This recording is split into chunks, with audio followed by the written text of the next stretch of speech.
Hi hello नमस्कार सगळ्यांना. कशा आहात सगळेजण. तुमचं स्वागत आहे माझ्या यूट्यूब चॅनलवरती. त्याचं नाव आहे ज्योती कुंभार.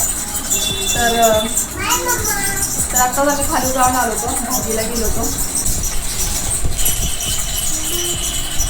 चाकवत आणले, दूध आहे, ही करडीची भाजी आहे.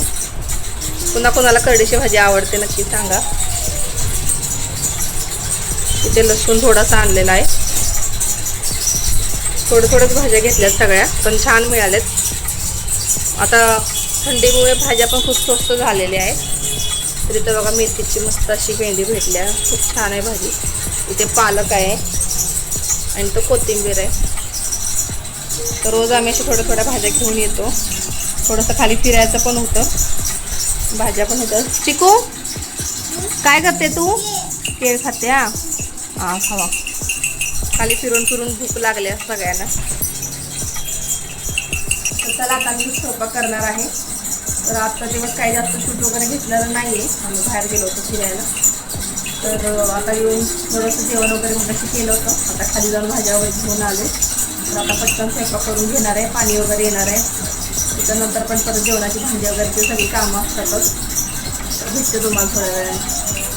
तर इथं बघा मी माझ्या भाज्या क्लीन करून घेतलेल्या आहे. भाज्या खूप छान पद्धतीने साफ करून ठेवल्यात. आता हे सगळे मला फ्रीजमध्ये ठेवायचे आहे. तर इथं बघा मी कशा साफ केल्यात भाज्या. तर बघा ही कोथिंबीर आहे, ही चाकवत आहे, त्या करडीची, पालक आणि ही मेथी. ही मेथीच्या नंतर आपल्याला धुवून कट करून घ्यायचे. तर बघा अशा पद्धतीने मी भाज्या साफ केल्यात. आता ह्याला मी प्लास्टिकच्या पिशवीमध्ये भरून फ्रीजमध्ये ठेवून देणार आहे. 2-3 दिवस आपल्याला सहज भाज्या चालतील या. तर इथं शरू मला लसूण सोलाय मदत करते. आणि थोडंसं पनीर आणले. तर आता बघू पनीरचं काय बनवते, मसाले भात बनवते का भाजी. तर आता त्याला पटकन स्वयंपाक करून घेते. भाजींची कामे आवरून फ्रीजमध्ये ठेवून दिली होती आणि मी तर पटकन किचनमध्ये आले होते. तर मला इथं सगळ्यांसाठी रात्री जेवणासाठी पालकचा पुलाव बनवायचा होता. पालक पनीर पुलाव असं बनवणार होते.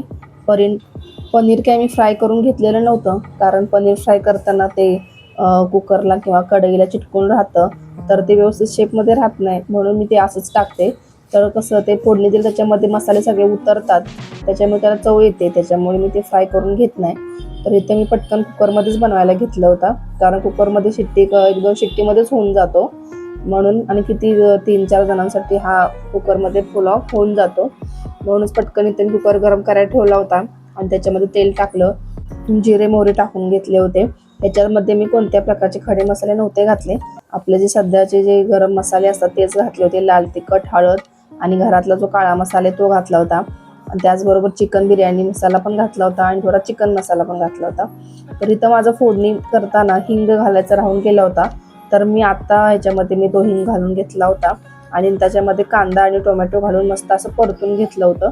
आणि तेल मी खूपच कमी वापरते, कारण आमच्यात जास्त तेल आवडत नाही कोणाला. आणि तुम्हाला तर माहीतच आहे हेल्थसाठी पण ते खूप हानिकारक आहे. त्याच्यामुळे मी कधी पण भाजीमध्ये किंवा असं कोणती पुलाव वगैरे बनवताना तेल खूपच कमी घालते. त्यामुळे थोडंसं कसं कट वगैरे जास्त येत नाही, पण ते हेल्थसाठी चांगलं असल्यामुळे त्या गोष्टी मी करते. तर इथं मी पटकन सगळं भाज्या वगैरे मिक्स करून घेतल्या. तर इथं मी पालक शिरून ठेवली होती आणि मी पुलावमध्ये शेंगदाणे पण घालते. म्हणजे मसाले भात असो किंवा कोणत्याही प्रकारची खिचडी असो, त्याच्यामध्ये आम्हाला शेंगदाणे खायला आवडतात, तर मी तेही त्याच्यामध्ये घालते. तर आज मी काय केलं होतं, भाजी फक्त चिरून घातली होती, त्याला मी शिजवून घेतलेली नव्हती. प्रत्येक मी शिजवून ग्राइंड करूनच घालते, पण मी आज चिरून घातली होती. त्याच्यामुळे भाजीचं त्याच्यामध्येच फ्लेवर खूप छान उतरला होता आणि पनीर आणि हे सगळं असं वरतीच आलेलं होतं. तर नंतर ते आम्ही मस्त असं जेवण वाढताना एकत्र मिक्स करून जेवण करून घेतलं होतं. तर खूप छान झालं होतं हा पुलाव.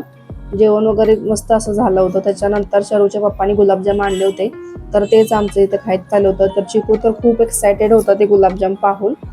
तर असं होतं माझं संध्याकाळचं रुटीन. तर भेटूया पुढच्या व्हिडिओमध्ये.